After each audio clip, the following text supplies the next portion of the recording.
Half-Bloods, it feels like we haven't seen you in forever, but that's just because we're recording 2 days late, but this will be coming out on the same day for you. So Half-Bloods, happy 4th of July, happy World Cup time, happy all these things. William, I've missed your face. It's been 9 days. That's a long time. It has been. We have not communicated at all. Oh, wait, we still have.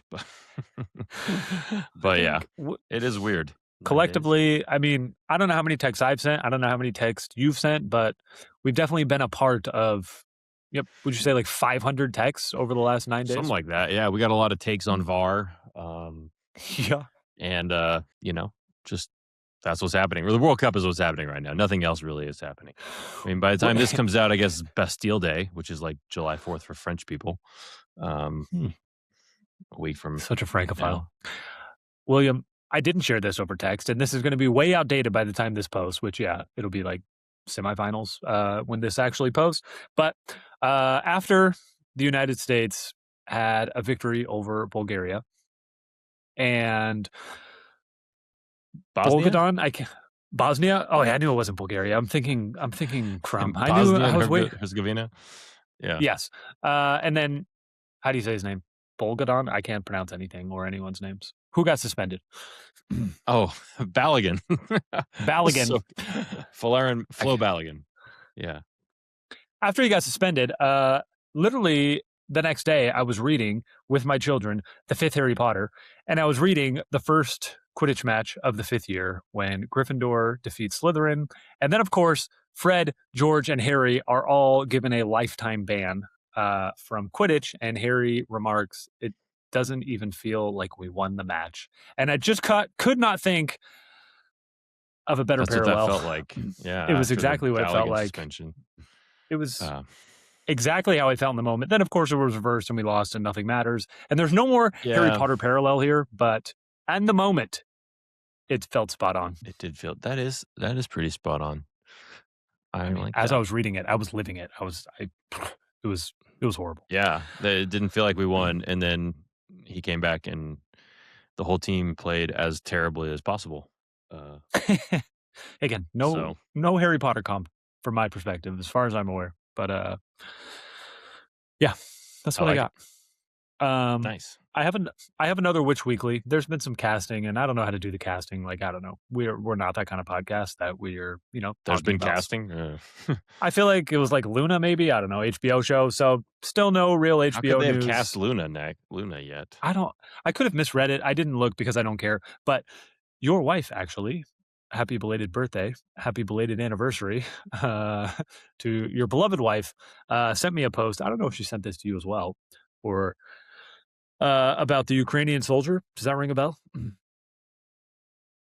I don't know. That doesn't ring a bell right now. If she did send it to me, I'm probably in huge trouble now. But I'll just read the post. Cassie will put it up on the screen for those on YouTube. For 1,495 days, you should be reading this because I can't pronounce anything.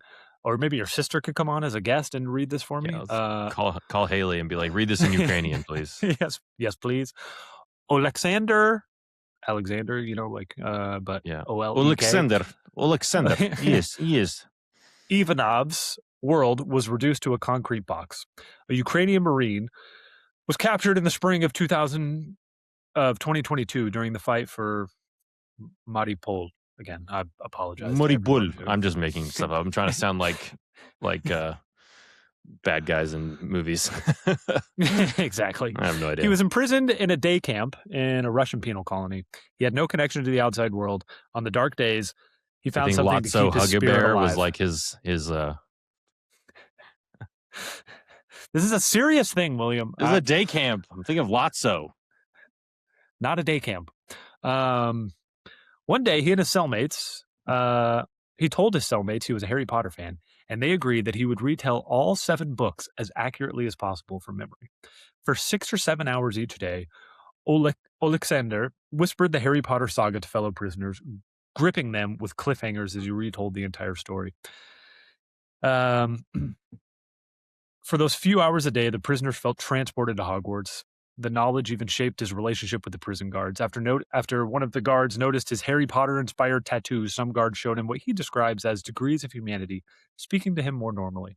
He's since been released, and obviously was able to share this message. One, great to have positive Harry Potter knowledge in the news. Two, that is awesome. Three, I thought about this after two different things. One, after Brooklyn Nine-Nine, I know you're a bigger fan of that than I am, when when he goes to jail and he just starts like acting out the Lion King, just like trying to go line for line. I've thought about that many times. I was like, what would be my jail movie of like, what would I act out? Surely it should be Harry Potter. But I also thought of this. There's a Parks and Rec like that where too Andy does it. He's doing like yes, when he does Die Hard. No, it does like Roadhouse too. Or Yes. like, he does Roadhouse or Die Hard. And then he's talking like Babe. Yes, when some election TV's down. But then, have you seen the movie Yesterday? I know I've texted you this. I've asked you this question. Over text. At the very end of movie that Yesterday. Movie. Yes, at the very end of the movie. So that's a movie where everyone forgets the Beatles, and one guy rewrites all the songs, and at the end he realizes Harry Potter doesn't exist in this world either. And I've asked William, like, okay, you and I, let's just say we're a team and we have to rewrite Harry Potter. Like, how close do you think we get to the original? Obviously, we're not writers. We would be missing lots of her skills. That's what editors are for. Exactly. And now AI, like, if we just fed everything we could remember from Harry Potter and then fed it into AI, I feel like we'd get 98% of it.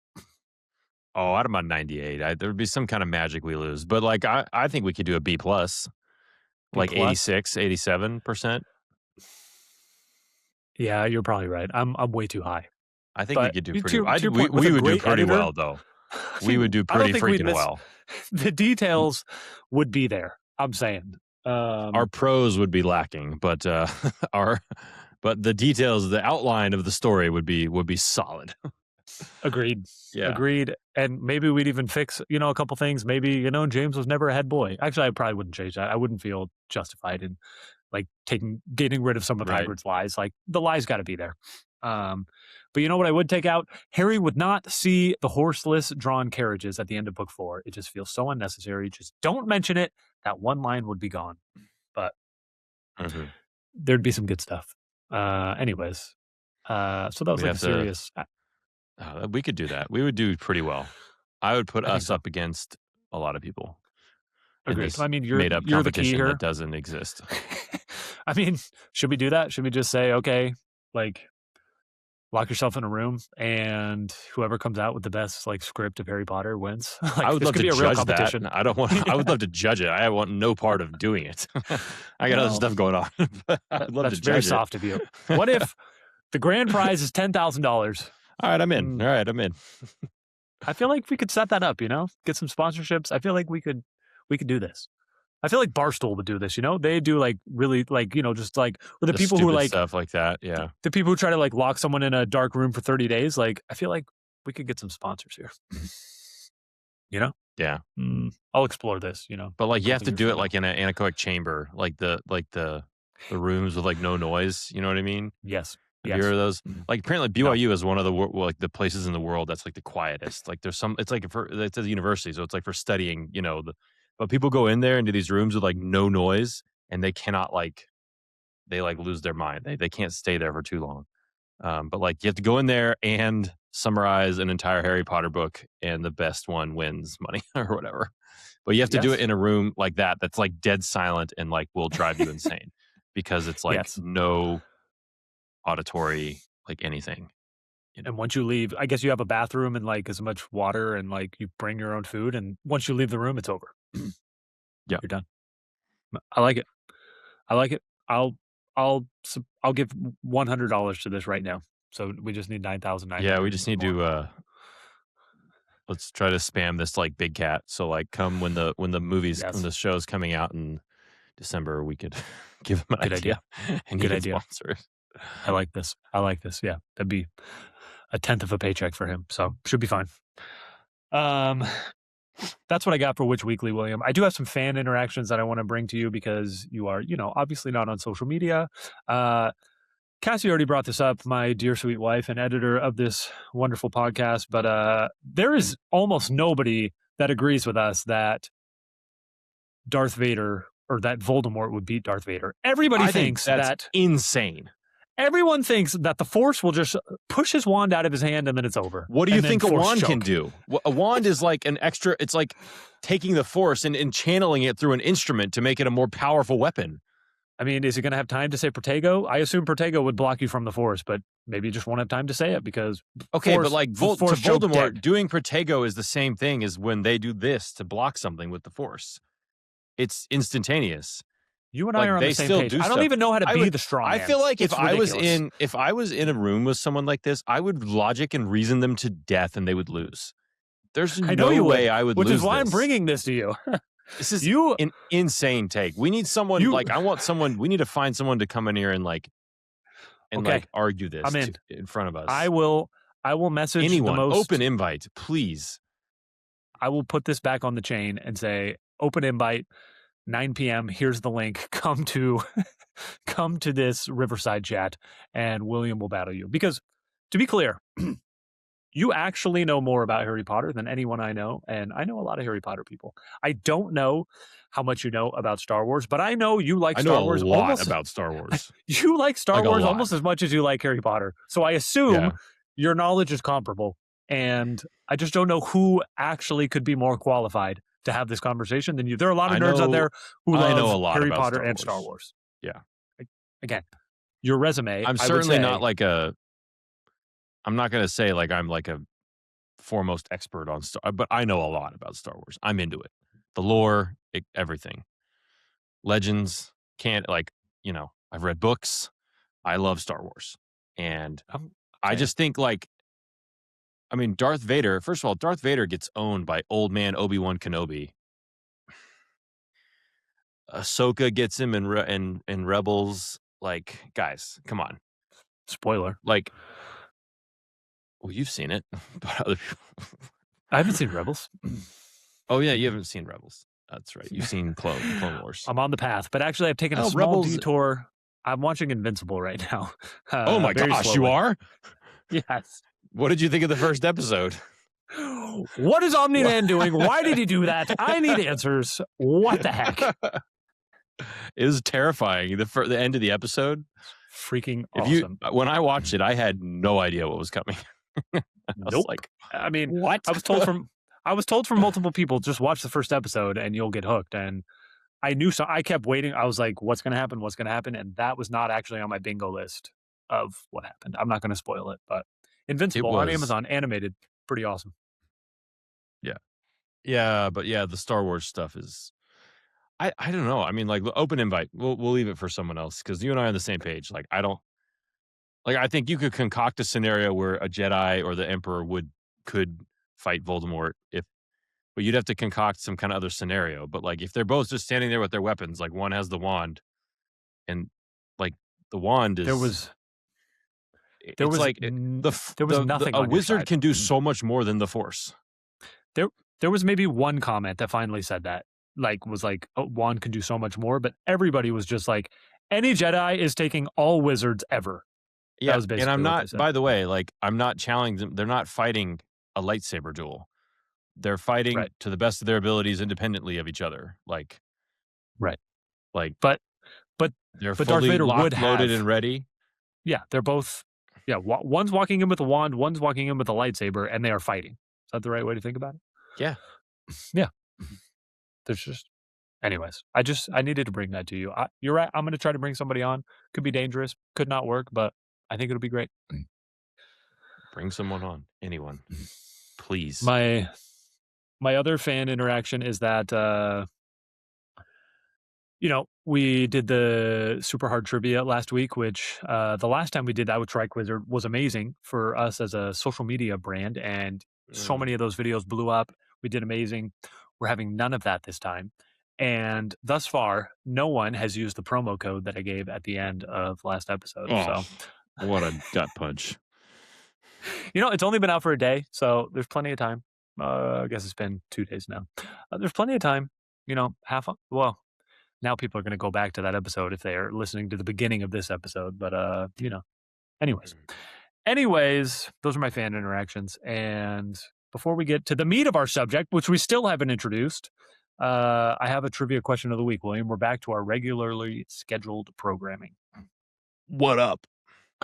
I was going to do one from Spain Drain, but Spain Drain made fun of our love, I will say, of Taylor Swift. So, Spain Drain, you are no longer getting any questions on this podcast. If you actually listen, then you can rebut, on any social media platform of your choice, TikTok being where you respond. But yeah, you're being banished from asking questions.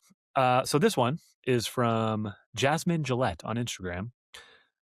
She had 2 questions. I'm going to give you both because one's really fast and one takes a little more thought. At which station in London did Hagrid stop to buy Harry a hamburger? I feel like all these London just geography questions are cheating for anyone who doesn't live in London or England. Let's think.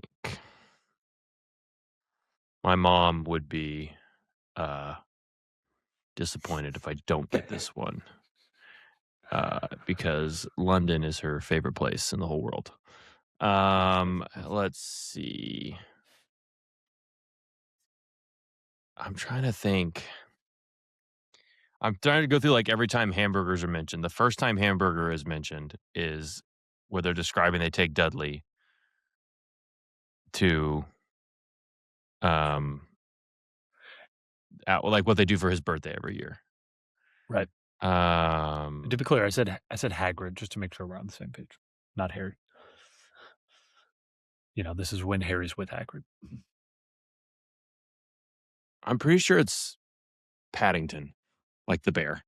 How on earth could you recall that? Yes, that is correct. That is ridiculous. Multiple choice, I would have got it wrong. Just Paddington means nothing to me. Never conceptualized that word one time in 10,000 times reading this chapter. Never once. So I've never been to London. I've never been to Europe except for the Frankfurt airport on the way to doesn't count. Saudi Arabia.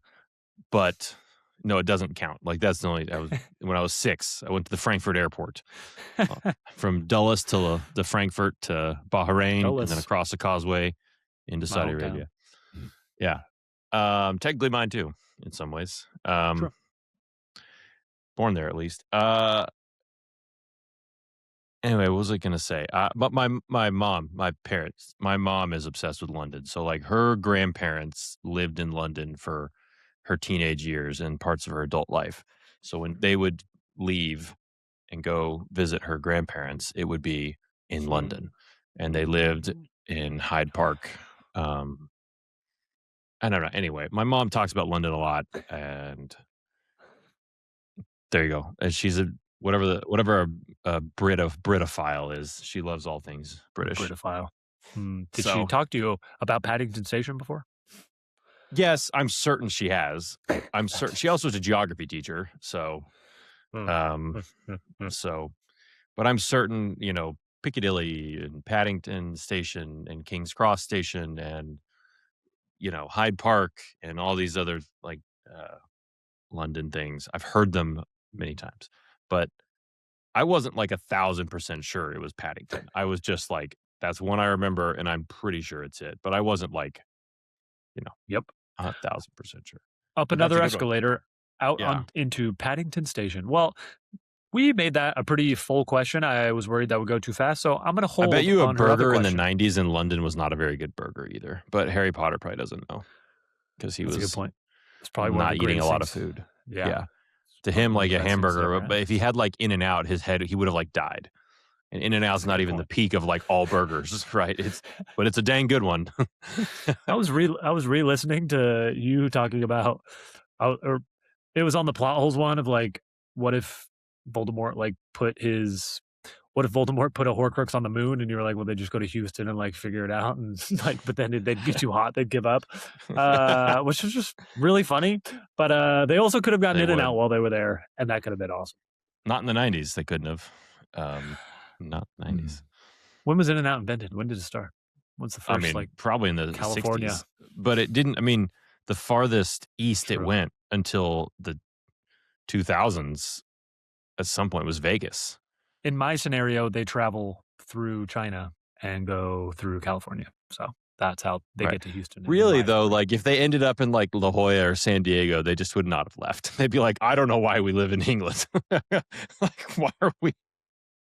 Remember how at Hogwarts it's Voldemort can raining have or it. snowing 10 months of the year? Voldemort can have it. They're gonna go like Imperious, Phil Mickelson and steal his house or something. I don't know. Phil Mickelson. I'm just, Good call. needless- Nobody'd be I don't sad know. about that. In the 90s, people would be sad. Nobody'd be sad now. Yeah. But I don't know. But that's what I would think and be like, have you seen San Diego? Or or like, Manhattan Beach? They'd be like, nope, I'm not going back. good call. Good call. That's hilarious. Anyways, made me laugh. I know you don't listen to our pods anymore, but I still listen to them all. And every time I'm I either live like them. being like, yes, either time I'm like, oh my gosh, this is the funniest thing I've ever heard. Or two, it's like, man, I hope this is the take I'm about to give. And then it's always the exact take that I would have given, 1 week later. Well, it was It's you. always the exact take. And every time I'm like, yes, what a smart thing to say. So, I just love it. I am one of our, 13 views every single week. So Be quiet, feels Remus. good. I barely heard it. Now to the crux of our matter. Luckily, if you can read, you already know that this podcast is a continuation of some of the things we've been doing before, where we gave our book rankings, best book to worst book. Then we did best chapters of all time. And we're continuing with the superlatives today with the saddest or most emotional moments in Harry Potter history. William, we didn't put any other bars around this. It's truly just what is the most emotional to you? Could be a death, could be something else. Really, for me, it's like a line. There are many deaths that are very sad, and there are several lines I feel like that bring out the most emotion. I'm trying to focus on like one of those sections at a time. So it's like, like Fred's death. I feel like there's 4 different pieces I could pull of. I'm going to try to pull from one of those just to get, we haven't passed notes yet. We don't know what we're going to do, but basically our goal here is to get the top 10 between William and I. Yeah. What's our top 10 saddest moments? You go first. I will. I'll just give one plug to the much needed book only ultimate unofficial Harry Potter trivia game. If you hadn't heard of this, it's an amazing trivia game. You should buy it. I made it. William inspired it. And in the game, it's full of trivia. It also has just fun questions that you could, give to your other Harry Potter fans in your life. And prompt number 57 says, all right, it's time. What is the saddest death in Harry Potter? And I'm not going to read that because that would kind of spoil all the things that we're going to do, but just buy this game. It's awesome. And it'll be like having this podcast in your own home. And what more Dang could right. you want in your life? William, I am ready. The true rank, I tried to rank this like actually 1 through 10. I tried to do like, I think this is the number one saddest. It was very hard. This is my list. Really I just kind of wrote them in a list and didn't think too hard about freaking out about the order too much. That's basically what I wanted to say is like, let's not get hung up on, that can't be your number one. But I think I do feel good about my top 10. I actually, made a top 15 and then I have 11 more honorable mentions. We won't go through all of those. Again, we'll get our top 10. We can go through some honorable mentions. It's going to be fun. William, I'm ready for my number one. You and I have talked about this. You and I have talked about this paragraph many times. This happens at the end of book 4. I'm just going to start reading and hopefully I don't cry. Luckily, I read all these this morning and just kind of cried to myself. So I don't think I'll cry now. That's usually how it works. This is when Harry's sitting in the hospital wing and Remus started barking. And Harry could feel a burning, prickling feeling in the corner of his eyes. He blinked and stared up at the ceiling. It wasn't your fault, Harry, Mrs. Weasley whispered. I told him to take the cup with me, said Harry. Now the burning feeling was in his throat, too. He wished Ron would look away. Mrs. Weasley set the potion down on the bedside cabinet, bent down, and put her arms around Harry. He had no memory of ever being hugged like this, as though by a mother. The full weight of everything that night seemed to fall in upon him as Mrs. Weasley held him. His mother's face, his father's voice, the sight of Cedric dead on the ground, it all started spinning in his head until he could hardly bear it, until he was screwing up his face against the howl of misery, fighting to get out against him. The part that I bolded is Mrs. Weasley whispering, it wasn't your fault, Harry, and then he had no memory of ever being hugged like this, as though by a mother. you and I have talked about this many times. And again, you just kind of forget that Harry is, you don't forget, but I think you can forget that Harry is one of the abandoned boys. He has had no love in his life. He has never felt what it is like Yeah. to have an adult give you a physical touch that is loving, that is comforting. And I feel like this brings together 4 years of just, oh Yeah. yeah, Harry is so sad. Which is like one of the All in one. reasons when people are always like whining about, oh, it's so angry in the fifth book or something like that. You're like, oh, okay. As if they didn't like explain to you properly, like all the reasons why someone might be emotionally stunted. Exactly. But Harry feeling motherly love, which, is the basis of this book, the power of love and specifically motherly love. The first time he actually feels it is pretty incredible to me. Hmm. And again, this is basically Cedric's death. Like in the moment, Cedric's death's not really sad. And this is the first time he processes it. So I'm not saying Cedric's death is the most sad, but this is like attached to his death, in my opinion. Yes, that is the one I would never ever pick another moment. And I don't know if everyone I don't think like if we put this out to the whole world, I don't think that would win. Like the Which we are. most it would not be the Family Feud Yeah. number one answer, right? Right. I think what I would choose I'll throw out the next one, right? Yep. Um and I guess you could the next one's a death. People will have opinions on it. I personally think I didn't think of it like as just one line, I guess, because this one Yeah, that's fine. it's more than that. It's Dobby. It's when Dobby dies. I Right. think that one's the most evocative, the most because Dobby is like a different type of being. He is not a human. He is like smaller and weaker than a human. Therefore, like you feel like a sense of care about him because he is not like he's kind of a bystander in this war and it's not his fault. And he is so brave and like saves them. And he's the, you know, and Harry, like it's such a better scene. It's so like you get more out of this scene, I think, than what Yes. I'll say like Sirius's death, like which is we'll address that whenever we get to it. But like Yes. you get more out of this scene than I think the other ones. Like here lies, and because it has to include the whole thing. You can't be like here lies Dobby, a free elf, like, Yes. and even like Grip Hook, like telling him like you buried the elf, right? Like that whole part. It's just amazing, and it's one that like every time you read it, you're like, not this time, right? It's gonna be different this time, right? It's not gonna. I, I feel like to your point And on um, I feel like to your point on Family Feud, I do feel like people are like Dobby's death is the saddest if you're just ranking deaths. But I have many thoughts here. Obviously, one is that um, you're correct in that like we get to like sit with this death. So many of the other yeah. deaths are like it's action. Harry has to move on. He Yeah, I mean, processes it later. Sirius is in the This is middle of just like war. yes, So is Fred. yes. Like all these, which isn't a spoiler. We gotta obviously people know this stuff. It's But not like again, and Dobby's is we will like it, explore it those. happens and they're safe and there's nothing else to do except focus on And he has to Dobby. sit with it, and we immediately grieve with Harry, which again we never get to do really with any other death. I had this Yeah. again in my again. We're not putting too much stock. I had 4 Dobby quotes. I won't read them all. I had them as the 2 that I actually ranked were 8th and 12th. So I had a little further back, but again, I don't actually care about the number. I do want to read like the one that I put number 8. Again, it's just us sitting with it. It's just her JK describing what's happening, and it's like to your point, him being smaller and just like Like how his hand a like child. twitches when he's pulling Yes. Yeah, Harry yeah, through like apparition. yes. And Harry thinks it's like Dobby Every trying to line. communicate to him, but it's because he's like convulsing because he just been murdered. The the line that I wrote was Harry wrapped the elf more snugly in his jacket. Ron sat on the edge of the grave and stripped off his shoes and socks, which he placed upon the elf's bare feet. Dean produced a woolen hat, which Harry placed carefully upon Dobby's head, muffling his bat-like ears. I mean, them just dressing him as they put him in the grave.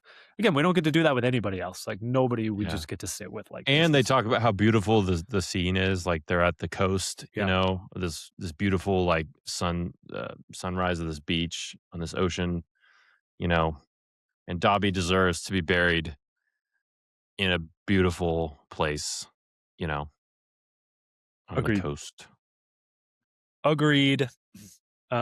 Great choice, William. I think again That's that's the one you definitely feel the most when it's at least agreed. it's given the most time to breathe. Agreed. Um, I'll give my next one. I I did kind of do different lines, and we could talk about do these count as two different scenes, and I'm fine with it either way. Well, we're our own judges here. I am going to move to Sirius, and to me, again, this kind of happens in two parts, and I kind of have another serious one. The first serious one I have is when they're still in the Ministry, and Harry is being possessed by Voldemort, and this is Harry's thoughts. Let the pain stop, Mm. thought Harry. Let him kill us. End it, Dumbledore. Death is nothing compared to this. And I'll see Sirius again. And as Harry's Harry's fart, classic. And as Harry's heart filled, it's tough, with emotion, the creature's coils loosened, the pain was gone, and Harry was lying face down on the floor. So we know Dumbledore goes on to explain that it was that love for Sirius, that mourning for Sirius, that Voldemort could not bear to handle, but just the line of like Harry literally wants to die. I mean, again, we get this is like as you say, like a thread throughout all of the series of like Harry like kind of wants to die. Like I feel like if, in King's Cross, if he's like, I'm out, that wouldn't have been that surprising. Like the resurrection stone is what he would want the most. Like, oh, we could see everyone again. Like he's so excited about that, which I feel like could almost make this list of like how horrified Hermione is that he would choose the resurrection stone. But I mean, Harry literally wants to die. He is actually saying, I would love to die. I want to see that man again. And we get that several more times throughout the book, but I don't know, rereading that with my children, or I guess I haven't actually read that out loud to them, but rereading that myself recently, I don't know, and I'll see Sirius again is so sad. That is a sad one. That is sad. Like I said, I have some more serious ones, but this to me was different than things that happen in The Office. Yeah. Personally. I like that one. I kind of want to go off the board here because there was one I kind of want to just talk about it. It's not in order, but I think an underrated one that I came up with was Neville when you meet his parents. Yes, it is. And it goes along with Dumbledore, who's like when Dumbledore explains it to Harry, and like you hear like the sadness in Dumbledore's voice is like, no, they're not dead. They're worse than dead. He doesn't say that, but Yes, whatever. But like when they run into him in yes. St. Mungo's, it's not like sad in the way that Dobby or the other stuff is, but like just reading about it, it's because they're having like a pretty normal conversation, nobody's crying or like weeping or war, but it's so gut wrenching when you sit with it and think about how terrible that is. It's the line from Harry when Harry says he could not think of anything less funny Harry could not possibly think of any situation that could be less funny is such a sad line where Harry is just filled with pity for this poor boy who can't look his friends in the eyes because he's embarrassed of his life. I think. Yeah. Are you submitting that weird... Go. What? Go. As what? I was saying, are you submitting that as a top 10 or is this just off the top? Oh, that's a top 10 for me. Yeah. No, this is a top 10. I think it's a top 10. Just making sure. I didn't have it on my board, but it's good. I don't know. It was one that when I made this list, I was like, I don't know. I wanted to be a little more expansive in a bit. And I thought about it, and I do think this one does. It's incredibly sad. And people love this chapter. Like when we did the favorite chapters draft, everybody talks about going back to seeing Neville's parents. Everybody anything that expands the wizarding world is definitely really good. I don't know. Are you disappointed in that pick that I think is one of the 10 saddest? I'm not disappointed. You're right. Like they don't have to all be deaths, which I definitely focus way too heavy on the deaths. But I told you at the beginning, I was like, maybe we call this emotional, right? So I don't know. It is emotional. To me, that's one that sticks with me, even though it's not a dramatic scene in the same way that the deaths are. I'm good with it. I'm certain when I read that out loud to my children, I will have to take a breath to make sure they don't know that I'm crying. So yeah, I like that. Mm-hmm. I like it. Going back to a non-death, this would be number 5 in our collective list. Going back to a non-death again, this is a scene and quote that you and I have talked about many times, and Yeah. this is in the Shrieking Shack. This is Sirius Black. I will read the paragraph here, talking to Peter Pettigrew. Peter saying, "He was taking over everywhere. What was there to be gained by refusing him? What was there to be gained by fighting the most evil wizard who has ever existed?" said Black, with a terrible fury in his voice. "Only innocent lives, Peter." "You don't understand," whined Pettigrew. "He would have killed me, Sirius." "Then you should have died," roared Black. "Died rather than betray your friends, as we would have done for you." Uh, we've already talked about this. I said that to me, this is the peak of all of the full cast Audible Yeah, it editions. is. Looking back on it now that we have them all. Well, you haven't True. listened to them all, I guess, but No, I haven't. um, this is the best emotional scene It's of them, incredible. well acted by that As guy's a name, as that awesome guy, and as a Sape man, Dirasu or whatever his name is. Anyway, as as a person who believes himself to be fiercely loyal to my causes, to my friends, to my family, to my religion, even. I feel like I am James Potter in the sense of loyalty above all, and like to distrust my friends is the greatest dishonor I could ever do.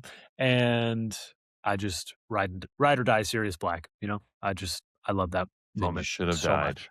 Yep, it is.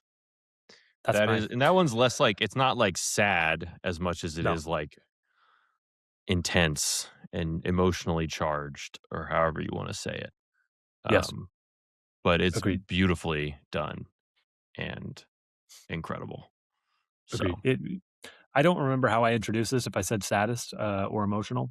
Um, but it is right. We are talking emotional, and we're really talking only sad or bad, non-happy emotions, and that's really what we're going for. Anyways, William, you're up. okay. I will. I guess there's an easier choice, but I'm going to go with. Well, they're both really good. I'll read from this one. I went and pulled it up while we were doing this. My next choice is not going to be a death. It's going to be the scene in the forest again when he uses the resurrection stone. And the part that will hit you the most is Lily's smile was widest of all. She pushed her long hair back as she drew close to him, and her green eyes, so like his, searched his face hungrily as though she would never be able to look at him enough. You've been so brave. He could not speak. His eyes feasted on her, and he thought that he would like to stand and look at her forever, and that would be enough. And then he asks, falls it, and James says, like, you're nearly there. And Harry asks, does it hurt? You know, he is a grown man by now. He's of age. He's 17 and, you Almost know, 18. almost 18. And he's lived, gone through the hardships of someone much older, right? Like Dumbledore says, I've watched you go through the school with, the hardest time anyone's ever had in the history of Hogwarts, right? You've been through so much. But Harry just having a childlike question of like, does it hurt? Because he's scared. He's scared. And the fact that he's looking at his mother, and canonically, this is his mother. This is not Agreed. a like the echo of her, like She in out of Voldemort's wand. This Yes. is his mother, her intelligence, her They will both have spiritual this being. memory when they Yes. reunite in the This afterlife. is her spiritual being, her soul, or however you want it, whatever it is, right? That part doesn't matter. But this is her intelligence. This is her being brought Agreed. to him, and they are talking to each other for the first Agreed. time in their life. They are speaking to each other because when she died, he was 1 in a few months or whatever. So 1 in 3 months. I mean, again, I haven't really put enough thought towards this, but I've thought it multiple times tonight. It's wasn't a gimme that Harry would not choose to go on, to just hop on a train at King's Cross and go on. Like, Mhm. there's a lot of there's a lot of evidence that would say he'd be highly incentivized to just get on that train. Obviously, he's a hero and didn't want to abandon everyone, but surely it wasn't that easy. Surely it wasn't. I don't know. That's a great one. Mhm. That was on my big board. I technically didn't have it in my top 10, but that's just because I just confused myself and like basically like ranked things like in the order that I read them. So, and this was one of the last ones. So this is amazing. I have no arguments. And the forest again, I might pull another moment out of there. The forest again is like, it's just one emotional punch to the heart. Yeah. It's incredible. It's truly incredible. Truly. Okay. That was number 6. I am going for number 7. And William, I just keep going to death since you're going off the chart, which I like. I guess I have to hit the big deaths, right? So I'm going to go with a piece of Fred's death. And this is the part that I want to focus on for Fred's death. This is more or less the aftermath. Not this isn't the forest again, but this is again like after Snape is dead. Spoiler alert. When they get back into the castle, the dead lay in a row in the middle of the hall. Harry could not see Fred's body because his family surrounded him. George was kneeling at his head. Mrs. Weasley was lying across Fred's chest, her body shaking. Ugh. Mr. Weasley stroking her hair while tears cascaded down his cheeks. And then he So goes on terrible. to see that Remus and Tonks are dead as well, but this is just Mrs. Weasley, her worst fear, the woes of Mrs. Weasley coming true. And any person born from a mother, which I guess is everyone, surely can imagine the heartache that this would cause. Imagine, hopefully only, but I mean, it's just so vivid, so horrible, so sad. And then Harry feeling the weight of all of that, putting all of that upon himself. And pretty tough stuff. Yeah, I think that's got to be in the top 10. It definitely is. And I knew that I didn't pick it just on that one because I knew you would, or I would pick it eventually. It is an undisputed top whatever moment on Right. on their life. And then because even the other part where you like see it, that is uh like one of the worst Right. moments, like individual moments, because it's pretty shocking when it happens, Right. because it happens really fast. Like in like it, there's a moment of peace, and then the world is ripped apart, and then boom, the chapter ends, and they're like, Fred's dead. Fred's eyes Yeah. staring. I found it here. Fred's eyes stared without seeing, the ghost of his last laugh still etched upon his face. I think your part and this part, they go together. It's all one thing. to Agreed. me. Fred's death is Agreed. the thing, and that one was like so shocking. That one was like that one and Dobby are the two that, and I guess Sirius too, but like this one and Dobby were like more like a shock to Agreed. the system.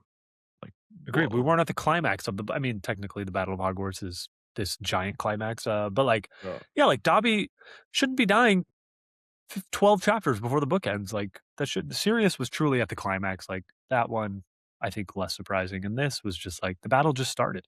We can't have a death now. Yeah, I did write down. I wrote down 4 lines for Fred's. You know, I chose that one. That was you read the other one. Yeah. And then I feel like it ends with like, I don't know why this makes me emotional, but like Percy let out a bull-like roar, Rookwood, and sprinted off in the Right. direction of a tall man, like just trying to imagine the pain of watching that, and Percy, and again all the complications of Percy and not being in his life for 3 years. And anyways, just that Rookwood line I feel like is so good. So good. It is good. That whole part is really good. My next thing And we're on number 8. So we have we're on number 8. one more each after this. All right, let's go. I will go with I'm gonna skip over another death here. Well, actually there is a death in this one. It's just not whatever. Actually, when I went back and thought about this, I was like, I think it is one of the 10 things because it's actually a long story. And it's Aberforth explaining to them their childhood and the fight that led to her death, and how it's such a horrible, like gut wrenching thing. And it's like, and it gives a lot more light to a character like we all love. And like, think about how awful this is. Just awful. Like 2 brothers, his brother's like best friend slash lover slash like, partner or whatever. And like this thing, and they're so young, and like they get in a fight, and the sister who is Obscurial, right, is like Right. dead on the floor after. And like just the you learn about Dumbledore's life. Like Dumbledore's life is a tragic thing. Like their dad went to Azkaban because he went and revenged his daughter who got abused by a bunch of Ooh, Muggle kids. Uh, truly, I could relate to that. I mean, dark stuff. When I went back and thought about it, I was like, that whole story is just awful. Like emotional, physical, mental trauma of abuse and sadness and uh torture. You know, Grindelwald Literal. was using the Cruciatus curse on Albus's brother, and like the just that whole thing is just like this complicated family drama of like awful stuff. So I thought about it and I was like, yeah, that's terrible. It doesn't have the same exact thing as like Fred's death or something, but it's so sad and terrible. And That whole and then thing. if you and maybe some of the saddest lines are really upon a reread of like going back to the cave and Dumbledore screaming for Yeah. mercy. I mean, that obviously Right, gives you a whole because new when that context. happens, that's not sad, that's, like, scary. When you read that in the Right. 6th book and you don't know what it's about, that's not Right. sad. Well, it is sad, like, someone's being hurt, right? But it's more of like a you're scared because you don't know what is happening. Why is he seeing this? And then you figure out, like, that's what he's reliving. That's not just, like, a little bad thing. That's a horrible thing to and the fact that Dumbledore came out of that and, like, still was a positive force for good in the universe and didn't just crumple into a ball and, like, drink himself to death the rest of his life. You know, it reminds me because I've re-listening to and rereading, Sunrise on the Reaping, which is Yes. the Haymitch thing The fifth one. because the Yeah. movie the one because the movie is coming out. And then, like, you know it's gonna be a sad story, but, like, spoiler alert, like, it's not really a spoiler because, like, when you start this book, you're like, "Oh, that's nice. Haymitch has a girlfriend and a family and all this awesome stuff." And Well, then even when he gets back from the none of that games, is even when around. yes, even when he gets back from the games, you're like, he still has a good life. A lot of bad has to happen in like the last chapter of the And book. then boom, everything happened. But so my point is, like, and what is how does he live his life? He's a complete waste of time and drunk, like, It's a guy good point. and someone you make fun of and don't respect. And then you read this book and you're like, "Yeah, no, I would be, uh, uh, worse." You know what I mean? So, like, what Dumbledore's been through and, like, he never freed himself from the guilt, and you learn about that. I don't know. This is a this is a good point. Sad I didn't stuff. have it on my list. I didn't have it on my list, but if I had like one more day of prep, I thought about it this morning as I was prepping and be like, "Oh, that could be good. Maybe I'll come back and read that." I obviously didn't, um, but I like it. Um, what was I going to say? I had something else, but that's a good pick. Um, I think it's a story too. It's an interesting story to hear. It's just a really good chapter. it Chapter is. 28, the you It know. is. Oh, that's what I was going to say. Is like, you know, more than once, Dumbledore says to Harry, like, the fact that you can still love after everything you've been to is truly a miracle. And I guess he knows that, and he's also experienced a portion of that. He doesn't have quite the same life, but Yeah. he It adds lost his that whole father, lost his story. mother, lost his sister, lost his Yeah. lover. Like, that whole story adds so much color to the rest of the book. Like when Harry's like screaming at him, like, you don't understand. Like, I don't want to be human. Like in the 5th book, like when he's screaming at Dumbledore, which might be on the list here. Yes, Um, it but will be like mentioned. everything Harry is like mad about, like Dumbledore has a concept he can conceptualize. Like he understands what Harry's going through. Nobody's exactly the same, right? It's not all apples to apples, but like he knows what it's Right. like, he knows. He Like does. it's not, you know, you know, it's sad and it's amazing. Great chapter, very sad, terrible. So, Good choice. Good choice, William. Again, I'm glad you're going off the beaten path. We're making this a complete list. I have only one choice left, and I need your help. I can either do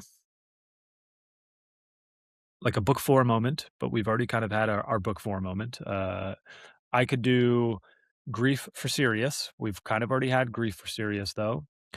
I could have another forest again moment, or I could do like I'll just do that, or a forest again moment. So I could go book 4, book 5, or forest again. What should I do? I don't know what to do. Mm. I'm curious what you have to say about the forest, but For the forest again, I really have 2 parts, but I'm really including one. I know I already argued about this with my sister if she's like, "That's not that sad," but I think it is. So she'll be mad that we didn't visit Dumbledore's office. She's gonna be mad at that for sure. You just mentioned it, then I don't want to anyways. I don't want to be Uh, human. yeah, I don't wanna be human anymore, which I actually had on my original list. I had that as number 5, but I'm just bouncing around a little bit here, and I skipped my Well, number tell 2. her it's my fault because I'm the one who's gone off the board on some of these. So I mean, she could make her own opinion. She'll probably be like, that's true. "William's a genius and you suck." She's also, like, disappointed in you. You actually read YouTube comments, so maybe you read this one, but she's, like, a little disappointed in you that you, like, w your declaration, you're like, "I will never read XYZ, Sanderson or, Wheel Oh, of Time or blah, blah, blah." She's like, yeah. Do you have to be so, like, blanket? Can't you just be like, "I'm not reading those, but, give us a sliver of hope that maybe one day you'll use your beautiful brain to dive into some She's great fair. And lore." I want to clarify, like, I'm not like against it. Like, I don't think it's like bad stuff. I don't think it's like junk. Like, you know what I mean? Like, I don't think that's like garbage that people are reading. I don't think that. I just know myself and I know that like it's probably not what I would I I'm just probably not going to read it. I just know myself. Like and I'm like I'm probably not going to do it. The So, last book I I'll give tried to it get you that. to I'll say read probably not. the last book Was I tried Game to of get you to read Thrones? was Game of Thrones, which I I think didn't for read it. different reasons, you're not gonna read it. But it is an incredible story. That was the last time. That was, like, 10 years ago I tried to get you to read a book. I haven't tried to get you to read anything else, but Yeah. since then, I'm I've not read I don't Mistborn, I I've read she's right Wheel though. of I should not Time. say I shouldn't be so like declarative. But like I'm probably not I don't love that whole genre. And maybe that doesn't make sense when I like Lord of the Rings and Harry Potter and Star Yes. Wars and all this other stuff. Um, Exactly. They're all the same story. They're all based on Jesus, so you should read it. right. But I want to be clear. I don't think that it's like trash or something like that. Like I'm not making a judgment on it as a like from on high be like you're all losers for like no, it's definitely not that. Uh Right. I just know myself and I'm probably not going to read it. Fair And enough. the truth is there's just so many things to consume, you know? There is. There's a lot of I think stuff. there are. There are. I think great I novels. like reading stuff. I read all the Silo books. Wool. Mm, the show's better. This is one of the only times in my life where, like, I read the book and I watched the show and I was like, I'm just gonna keep watching the show because I enjoyed that more and I'm gonna stop reading the books. This is, like, literally the Yeah. only time in my life where that's happened. The shows are well done, I think. So, I yeah. think so too. William, we need to finish our list. I need to give my last one. You said you want to know what's in the forest again. Yeah. Let's do that. This is honorable mention. I'm just going to read it because I feel like there's 2 moments in the forest again. You hit the biggest part. That was the right scene.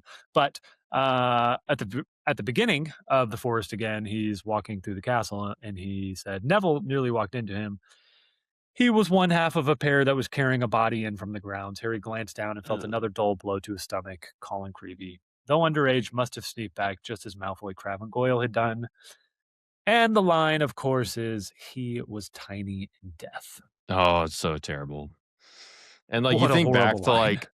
like his This is parents. honorable mention, by the way, not the one Yeah. I'm doing. Keep going. His parents are his dad's like a milkman. Like they're just like salt of the earth, like blue collar, like normal people.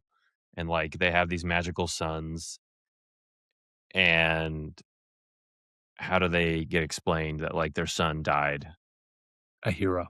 a hero because he basically I mean maybe they do have a concept of it because they've got like but they wouldn't know that like I mean that judging by the age of these people, like they would all have like grandparents or parents that died, and aunts and uncles that died in World War True. II or something, right? But anyway, it's all terrible. But yeah, Yes, it is. that's honorable mention. What's the real one? He was tiny in death. Such a great line. This is very shortly after. On his way to the forest, he stopped in his tracks. Ginny was crouching over a girl who was whispering for her mother. "It's all right," Ginny was saying. "It's okay. We're going to get you inside." "But I want to go home," whispered the girl. "I don't I want to don't fight want to anymore." fight anymore. "I know," said Ginny, and her voice breaks. "It's going to be all right." I mean, let's just all the context here. Harry is marching to his death. He broke up with this girl a year ago because he loves her too much to put her in danger. I'm gonna broke up in quotes.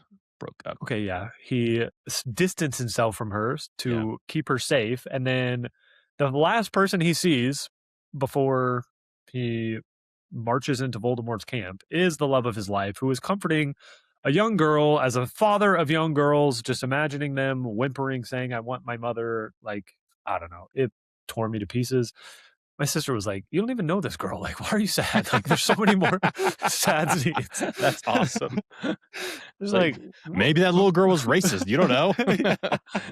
Yeah, maybe that was a Death Eater. I don't like a Death Eater's child. I don't know. A Slytherin. Who knows who that was? I don't know. Yeah. But tore me up. So I'm doing that as my number 10. Maybe I have regrets, or my last one. Sorry, you'll do number 10. Maybe I have a regret, but I'll go through my honorable mentions and cover my field there. Nice. That's a good Finish one. us. I will say number 10. So it will be Cedric, but it's not specifically the scene where Cedric actually dies. That happens so quickly, and it's like a bunch of other stuff's happening. Then Voldemort's reborn, and then like you don't really sit with it. It's Dumbledore's eulogy at the feast. I think that's a sadder moment because when he eulogizes Cedric, he's talking about remember Cedric Diggory, remember what happens to a boy when he came across the path of Voldemort. Like when he's actually, that's when you are like, it puts words into on page of like what that would feel like and how terrible and sad it really is, because everything else happens in the heat of battle and it is sad. Right. It's tremendously sad. I just think because it's all one thing, Cedric died, right, is definitely one of the saddest things that happened. But specifically, I think the most emotionally charged moment of time where it hits you the most is Dumbledore's eulogy of Cedric. And talking about how good of a person he was.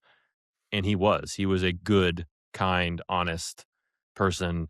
He, represented the good of Hufflepuff. He was hardworking. He was fair. He was just a good kid, and then, Right.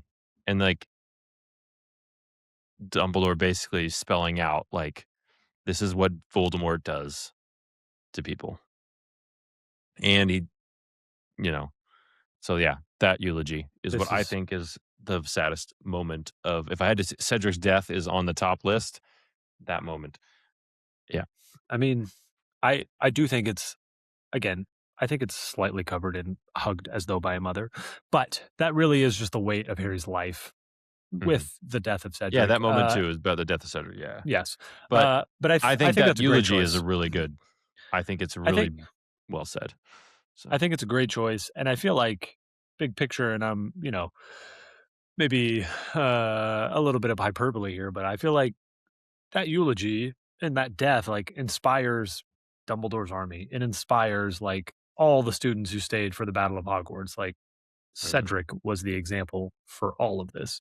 Yeah, that would be a huge moment, like in all of these kids' lives, like it, because all these kids have like relatives and family members and people who have been touched by the war, right? Because the Wizarding World is such a small community, so like obviously they all know of people who were hurt, killed, maimed, injured, blah blah blah, whatever from the war, but they don't have memories of that. They're not old enough. None of these kids really are. True. But now one of their own in their own generation, the best of them, literally the best person at the school, like the Goblet of Fire made an impartial judgment of like, by the way, this kid's the best of all of you. It's Two-Face. And he was the best killed. He was killed by Wormtail, not Voldemort. But you brought that up recently, and like I don't know, like 15 times it is said that Voldemort killed Cedric. Like 15 times It throughout all is. 7 books. And like it's all the same, you know what I mean? Like it's all Voldemort is so like I'm okay with it, but like technically Wormtail killed him. So Which many makes times. Wormtail all the worse because like it's one thing to like the amount of evil he does on Voldemort's orders, like he is so beyond redemption, Wormtail, Agreed. Agreed. you know?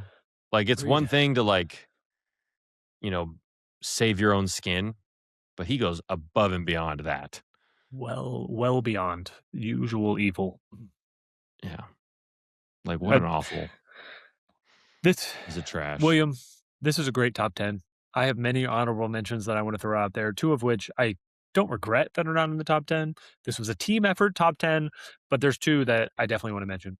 And then some other ones we can brush through quickly, and I want to make sure you get all your Go pieces for it. out there too. The first one is I just got like this is in the graveyard. This isn't Cedric's death, but this is just again what Harry's going through. And I just vividly remember reading this to my children out loud. A couple months ago, and like I couldn't get through it at all. And this is during Priori Incantatem. And he says, and now another head was emerging from the tip of Voldemort's wand, and Harry knew when he saw it who it would be. He knew as though he had expected it from the moment when Cedric had appeared from the wand. Knew because the woman appearing was the one he'd thought of more than any other tonight. And then his mom comes out, and they have this is kind of like the poor man's version of what you did for the Resurrection Stone. So I don't feel Right. like maybe it wasn't as necessary because, to your point, that was I thought about them both. actually Lily. Yeah, But I thought this one was it was it's like it's a that, but second like version. version 2.0, of Yeah, this. agreed.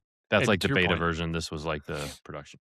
So to your point, the real Lily had that conversation with Harry. This is not the real Lily. This truly is a pale imitation of Shadow from Voldemort's wand. And then the other one, which you already mentioned, this is the aftermath of Sirius's grief um, in Dumbledore's office. Harry suffering like this proves that you are still a man. This pain is a part of being human. Then I don't want to be human, Harry roared, and he seized one of the delicate silver instruments from the spindly-legged table beside him and flung it across the room. Then I don't want to be human. I don't know. Doesn't get more powerful than that. You mentioned it. It's kind of in our top 10, but those are the 2 big ones that I don't regret, but those would be my next 2 if I had 2 more. mm. I think another good one when they when they go to Godric's Hollow, visit his parents' graves. Ooh, that's good. It's a really good moment. It's short because like it quickly moves on to like the action piece of that, but like it's such a huge moment for Harry. Like he's never seen it. He's never been Which to is where he was crazy. born, where he Like was, Dumbledore, you know. Hagrid, somebody take this man to Godric's Hollow. Yeah, like the Weasleys could have done it in there. The Weasleys, thank you. Like, why You are we know. spending so much time at the Burrow? Hey, Harry, let's give you some education. Did you know there's a monument of you? Anyways, that's a good one.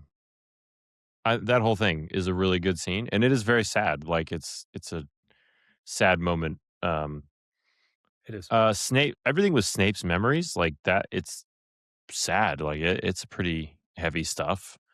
It is. I skipped through it pretty quickly this morning. I should have spent more. Again, that would have been number 2 on the list of things I should have spent more time on.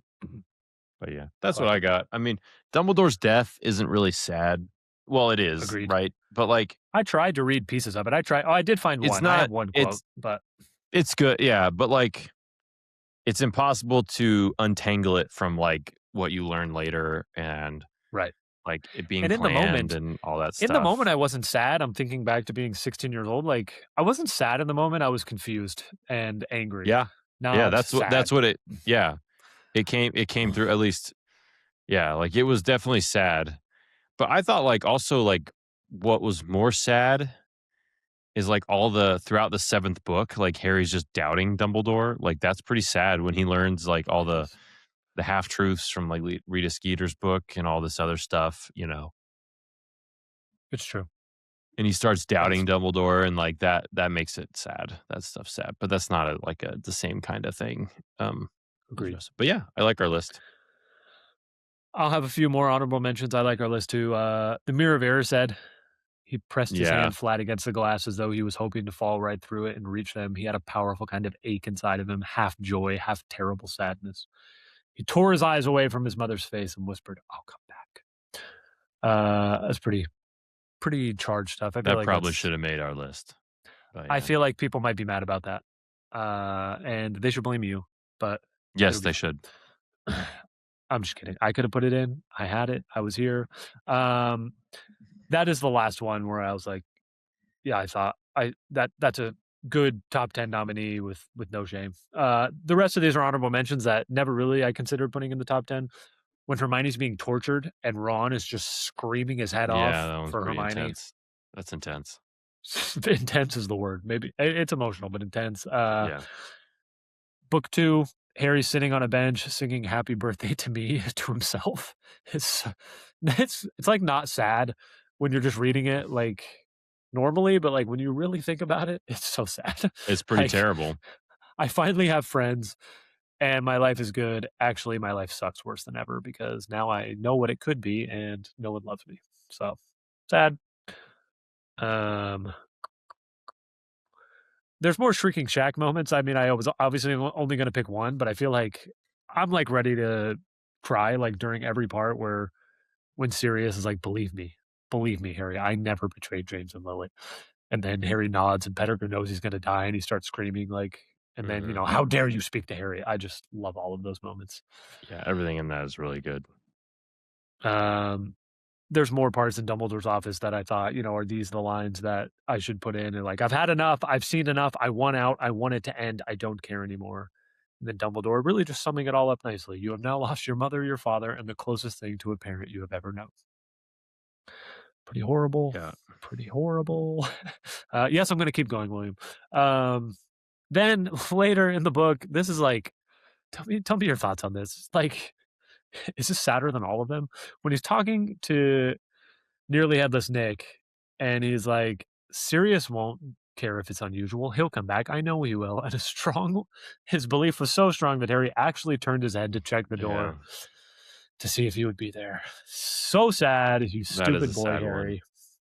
Got to learn how to grieve, Harry. This one was never going to make the list again. I'm just having fun reading these, so apologies to everyone who doesn't care anymore. After they see the Thestrals, and Hermione's like, I wish I could see them. And Harry's like, do you? And like, I don't know. I just read that recently out loud to the kids, and she looked horror struck. Oh, Harry, I'm sorry. No, of course. But I was just like, Harry asking, do you? Quietly. It's, I don't know. Little gut wrenching for me. This is the line for Dumbledore's death. Again, I feel like nothing is sad when it actually happens, when he's chasing Snape. But then at the funeral, to your point with the eulogy, Harry could not bear to hear these things, nor did he think his resolution would hold if he remained sitting beside her. Ron, he saw, was holding Hermione and stroking her hair while she sobbed into his shoulder, tears dripping from the end of his own long nose. Again, just kind of sitting with grief. Sad to see our heroes. Sad. And then the rest are quotes from Dobby's and Fred's death. So that's all my honorable mentions. It's good stuff. Sad stuff. Hopefully people cried during this. I think that was the goal. So maybe you cried while listening to this. Cassie, can you please comment how many times you cried while editing this? I'm going to go over under of 4. So should be good. I think this was a lot of fun, William. Next week, let's come back with the opposite, and let's come with our top 10. Just heck yeah, I'm happy. Joyous. This is awesome moment. Joyous moments. We'll come back next week with that. Exciting, joyous, whatever.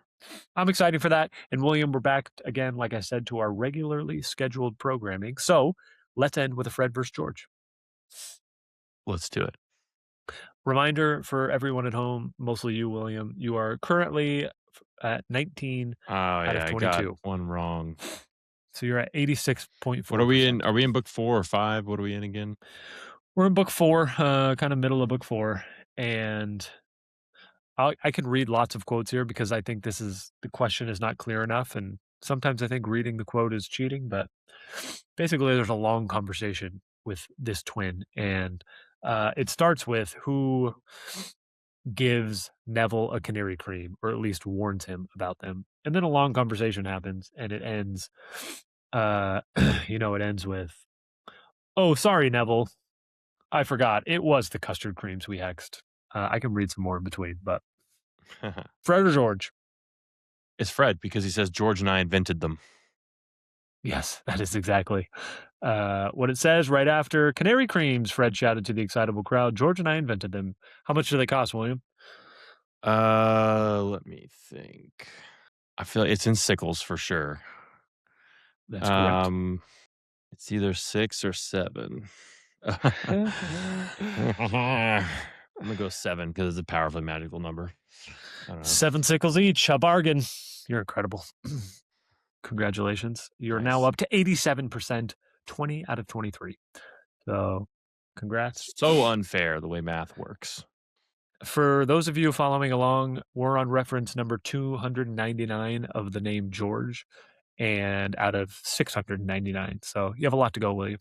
Wow. That's a lot. Yes, it is. I assume there's no Freds without George. I included George because, Fred dies. So there could be some George moments after. So I've been searching George's name each time. Anywho, congrats. I'm glad we're kind of back to normal podcast. Felt great. And we'll still have a little short one coming later this week. So see you then, Half-Bloods. Deuces.